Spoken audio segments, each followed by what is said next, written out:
Hi guys, good morning. कशा आहात? बरे आहात ना? बरे असायलाच पाहिजे.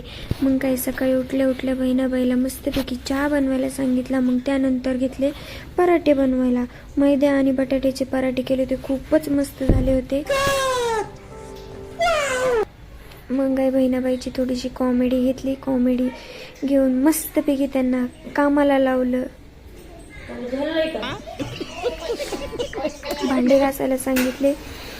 मग काय मस्तपैकी भांडे घासले. मग मम्मीने एक ब्लाऊज शिवला होता न्यू डिझाईनचा, त्याचा थोडंसं शॉर्ट घेतला. मग नंतर गेलो आम्ही बाजारात.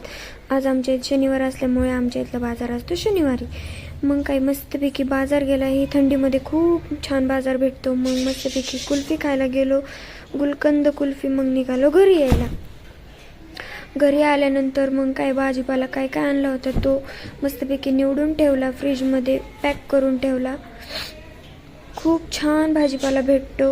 मग पापड्या आणल्या तर पापड्या तळल्या. मग नंतर घेतली पप्पांना भाकर करायला. मग मी भाकर केली. भाकर केल्यानंतर भात लावला. मग आले पप्पा घरी. पप्पांनी मस्तपैकी पपई आणली होती. मग त्यांच्यासोबत थोडीशी मस्ती केली. मस्ती झाल्यानंतर मग काय मस्ती करून झाल्यानंतर मग काय जेवायला घेतलं. मग गुड नाईट मित्रांनो. तर भेटूया नेक्स्ट ब्लॉगमध्ये. तोपर्यंत गुड नाईट. लाईक सबस्क्राईब करायला विसरू नका.